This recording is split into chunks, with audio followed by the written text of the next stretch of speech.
Ropeway, cable car और फेनिकुलर railway के लिए इस बजट में हमको 300 करोड़ मिले हैं जी। और मैं 200 प्रोजेक्ट मैंने लिए हैं जी। और आने वाले 3 महीने में 10 प्रोजेक्ट शुरू होने वाले हैं, पर यहां हम रुकने वाले नहीं है। अब मैं ये चाहता हूं कि रोपवे, केबल कार और फेनिकुलर रेलवे के आगे में मैं दिल्ली से जयपुर इलेक्ट्रिक हाईवे बनाने की कोशिश कर रहा हूं। मैं अभी चेकोस्लोवाकिया प्राग गया था जी। तो स्कोडा के फैक्ट्री में गया था जी। 3 बसें जोड़कर इलेक्ट्रिक केबल पर वो चलती है और मैंने सोच रहा हूं, उस पर काम कर रहा हूं कि दिल्ली से जयपुर इलेक्ट्रिक केबल लगेगी। ये 3 बसेस में लोग बैठेंगे, कम से कम 150 लोग बैठ सकते हैं। सामने बिजनेस क्लास होगा, एयर होस्टेस होगी, जैसे एयर होस्टेस चाय पानी नाश्ता मिलेगा जी। और दिल्ली से जयपुर का सफर 2 घंटे में होगा और टिकट डीजल बस की तुलना में 30% कम होगा। अभी हम बद्रीनाथ, केदारनाथ सब जगह पर हम रोपवे बना रहे हैं।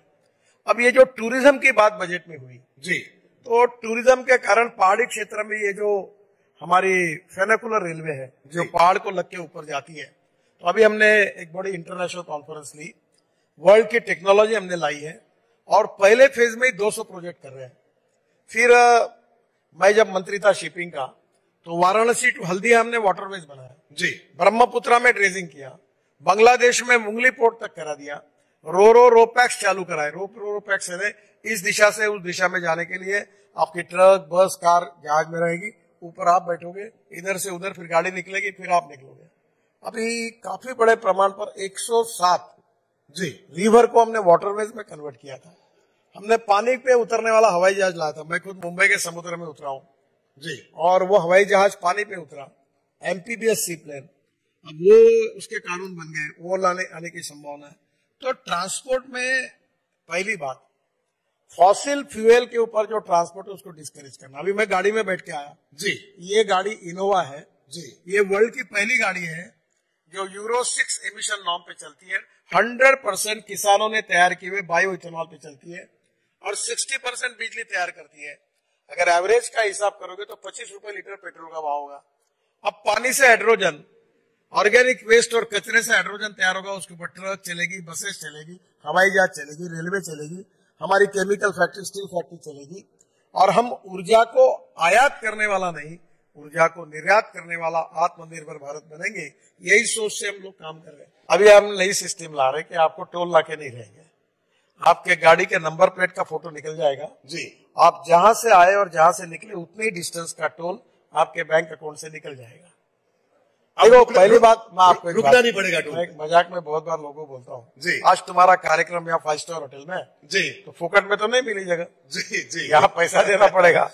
हाँ, फुकट में ऑप्शन था, रामलीला मैदान पे आओ और मैं 2 चेयर लगा के लाइट लगा के बैठ सकते थे जी। देखिए एक बात बताता हूँ, if you want good services you have to pay for it. मैं जब मुंबई पुणे एक्सप्रेस हाईवे बना जी तो पहली बार मैं टोल का जन्मदाता हूँ तो कुछ लोग मेरे पर नाराज भी होते हैं। जी तब मैंने मुंबई से पुणे जाने के लिए 9 घंटे लगते थे, जी। अब 2 घंटे में आते हैं तो 2 घंटे में पेट्रोल डीजल बचता है, टाइम बचता है, सब ट्रैफिक जाम से मुक्ति मिलती है। तो उतना बचता है उतना आपको टोल देना पड़ता है। अब सरकार के पास इतने पैसे नहीं है कि हम बजट से इतने काम करें। अब मैं 5-5 लाख करोड़ के काम कर रहा हूँ, बड़े बड़े ब्रिज बना रहा हूँ, टनल बना रहा हूँ, ये सरकार की बजट की मर्यादा है जी। और इसलिए टोल है, इसलिए मैं काम कर सकता हूँ। और जो पैसा बचता है सरकार का वो प्रधानमंत्री ग्राम सड़क योजना में बीओटी संभव नहीं, वहां पैसा जाएगा, गरीबों के लिए पैसा खर्चा होगा। तो मुंबई के फ्लाईओवर बनाए वो पब्लिक प्राइवेट इन्वेस्टमेंट से बने। अब दिल्ली के आजू बाजू में 65,000 करोड़ के रोड बना रहा हूँ। अब दिल्ली से देहरादून 2 घंटे में होगा, दिल्ली से अमृतसर 4 घंटे में, जी। दिल्ली से जयपुर 2 घंटे में, दिल्ली से मुंबई 12 घंटे में। अब मुझे बताइए कि इसके कारण तुम्हारा फ्यूल नहीं बचेगा। अब बेंगलोर से मैसूर आपको वहां 3.5 घंटे 3 घंटे, अभी लोग 1 घंटे में जा रहे हैं। दिल्ली से मेरठ बहुत लोग मुझे मिलते हैं आपके यहाँ के जी। 3.5 घंटा लगता था, अब 45 मिनट में आते हैं। आज मेरठ वाले लोग मुझे कह रहे थे कि हम आइसक्रीम खाने के लिए कैनॉट प्लेस आते हैं, तो 45 मिनट में फ्यूल बचता है ना जी। तो आज तो हम तो इलेक्ट्रिक की कार ला रहे हैं, इथेनॉल की ला रहे हैं, मिथेनॉल आ रहा है, बायो सीएनजी आ रहा है, बायो एलएनजी आ रहा है। हम तो पराली से अब पानीपत में हवाई ईंधन बना रहे जो हवाई जहाज उड़ेंगे उस पराली से। हाँ, ऑलरेडी बन गया। कब तक साकार होगा आपकी? हो गया साकार। अभी पानीपत में पर 1 लाख टन पराली से 1 lakh litre ethanol per day, 150 tonne bio bitumen और 76,000 tonne bio aviation fuel, sustainable aviation fuel SF तैयार होती है। अब डावोस में इस बार चर्चा थी कि 5% बायो फ्यूल को ऐड करना पड़ेगा पेट्रोलियम फ्यूल में। अब देश में बड़े प्रमाण पर हमारे किसान अब हवाई ईंधन तैयार करेंगे। मैं हर समय कहता हूं कि किसान पहले अन्नदाता था जी, फिर ऊर्जादाता बना, अब बिटुमिन दाता बना, अब किसान हवाई ईंधन दाता बनेगा।